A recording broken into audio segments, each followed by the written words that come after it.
Hey, what's up, man? It's Broker Talk. You're probably wondering why I got this vest again. Nah, I didn't quit the freight brokerage business. We out here on the streets. That's why you see the vest on me. But let me explain to you what's going on. So I had a customer call me, say he needs a loader, right? So I contact a plant. They had a loader for sale, right? A used one, the one behind me. So I was able to tell my customer about the price on this loader. Of course, I put my profit on there. He loved the price. He purchases, but guess what? I'm a freight broker. So what I did, I got my carrier, you can see back there, right there. I got my carrier right there ready to go ahead and take this loader to my customer about like 200 miles up. So not only I made a profit off of this, but I'm also making profit off the transportation. Use your head. Broker talk, man. But there's a reason why I got you guys here, because I got something to tell you. For all my first time freight brokers, entrepreneurs, all that. This is what my YouTube channel is for. To teach you how the game, teach you how the hoops, how to make some money, how to be successful your first year. So let me go ahead and jump on this loader, get it that way to my carrier, and we're gonna talk. Yeah.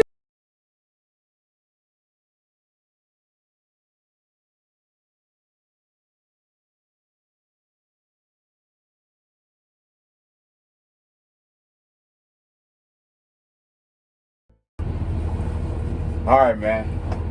So I'm waiting for my carrier to back that thing up, you know what I'm saying? That truck. So I can go ahead and load this loader on top of that trailer. You feel me? But you guys probably wondering, or you guys probably already assume you already know what I'm gonna talk about, right?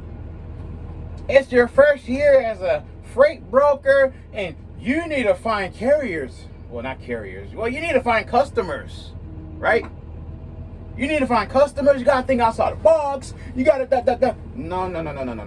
We're not talking about that. We all know that when you start a business, you gotta think outside the box so you can build that base, so you can build that platform where you know that at the end of the day, you got these dedicated lanes, you got these out of the state lanes on the road, OTRs, you know what I mean? You got those type of lanes, so you got carriers for different things. We're not gonna talk about that.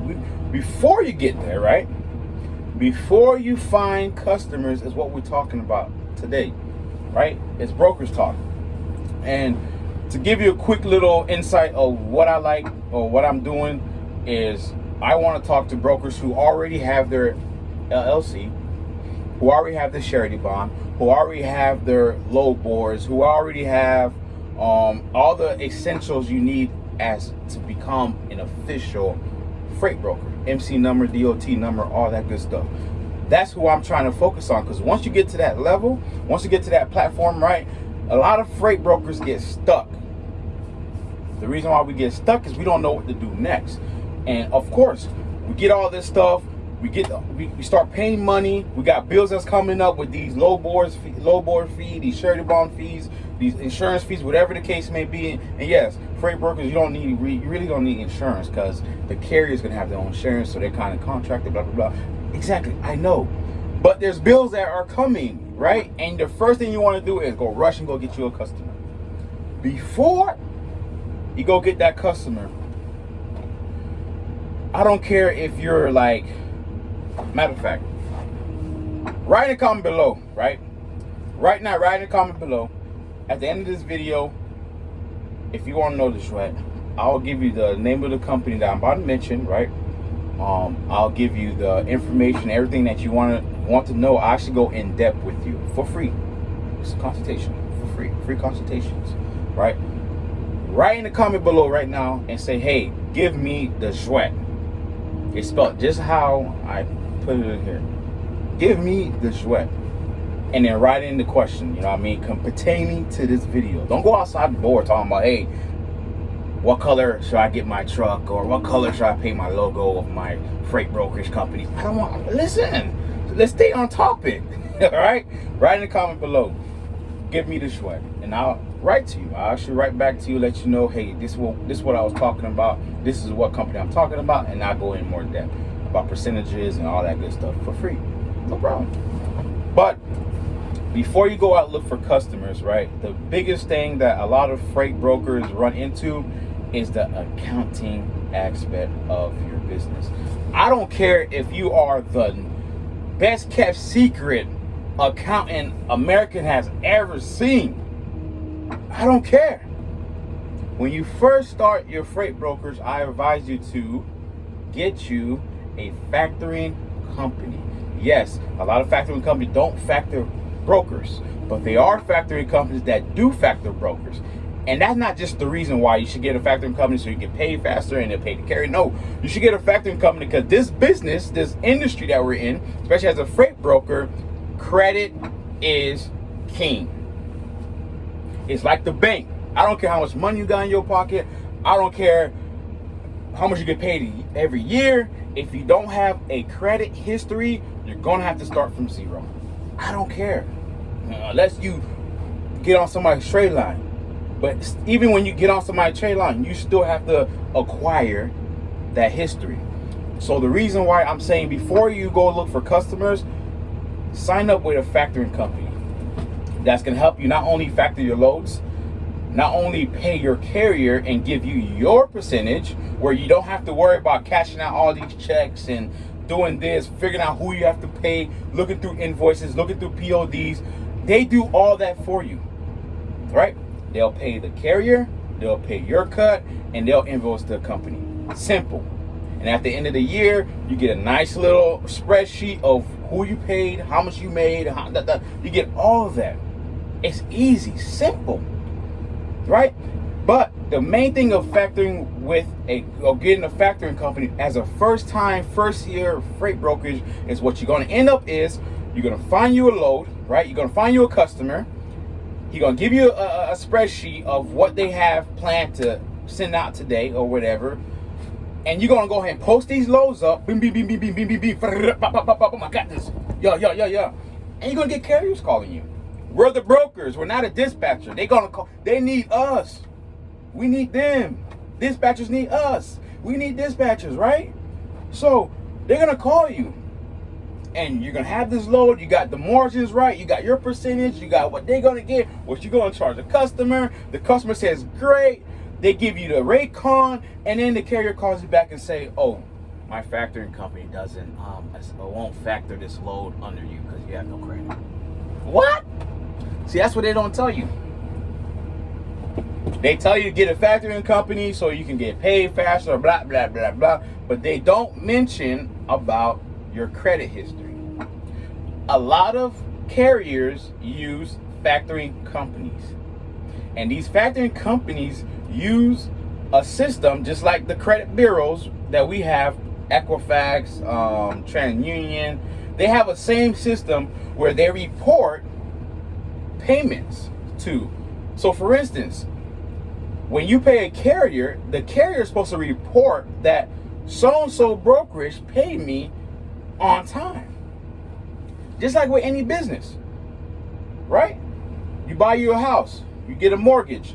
Every time you pay your mortgage on time, what happens? Your credit goes up. The same thing with the freight industry. Every time you pay a carrier on time, it leaves a good report on you, and then that means that more factoring companies around the United States will actually accept your job, because a lot of these carriers have factoring companies. Okay, so you want to set up with a factoring company. Like I said, text below or right below and write in the comments, give me the address, and I'll tell you the factoring company that we currently use right now. Not only are they gonna help you invoice your PODs, pay the carriers, but they also have a low percentage on their fee, but they also report to the credit bureau every time you pay. I mean, every time your customer pays them, it gets reported that you pay them. And that helps build your credit history. So eventually, after 6 months, after a year, you will be able to work with numerous of carriers and not have to worry about that callback or that email saying, hey, we cannot take this load because our factoring company is not going to factor with you guys because you guys are brand new and have no history. That's what I want to say. These are stuff that they don't really tell us our first year. You understand what I'm saying? Like, here I am right now. I'm waiting for my carrier to back up. He's about to get ready to back up right now. So I can go ahead and put this on his trailer to go deliver to my customer. But for me to work with him, he gets paid. Cash on deck. But if he had his factoring company like he has before, this is my third or fourth time we're using him. His factoring company will pay him on the other. You know, we transport cement to cement plants. You know what I mean? We have that. He wants to get factored. He wants to get his money. But if you don't have the credit, if they can't look up your company in this credit bureau system that they use, then they're not factoring a loan with you because they don't know if they're going to get their money or not. So before you do all that, once you get everything set up, you got your social media set up where you got your company social media page, you got your website, you got all that good stuff, right? Look for a factoring company that will actually factor your invoices and help build your credit. So by the end of your first year, your credit will be up, okay? Where you don't really need a factoring company anymore. Hopefully you're managing your money right, where you can actually pay these carriers out and just wait for your money to come in. Or pay your dispatchers and all that stuff and wait for your return to come back in. Because you're knocking out loads after loads after loads after loads after loads. So you're getting about 30 checks a week. That's where you want to be at. You understand me? So, like I said, write in the comment below. I got my guy pulling up right now. This is Broker Talk. Write in the comment below. If you want this right, I'll give you the company name. I'll tell you all the good perks that it got. Look, they don't pay me. I'm trying to give you the game, right? I'm trying to make sure that you have your first successful year by doing this, all right? Also, like, subscribe, comment, all that good stuff. Like I said, man, I appreciate it. This is Broker Talk, man. Hopefully this is information that should help you. Remember, as a broker, we got to think outside the box, man. We got to be prepared, man. Preparation commands executions. That's what it's about, man. This is Broker Talk, man. Let me go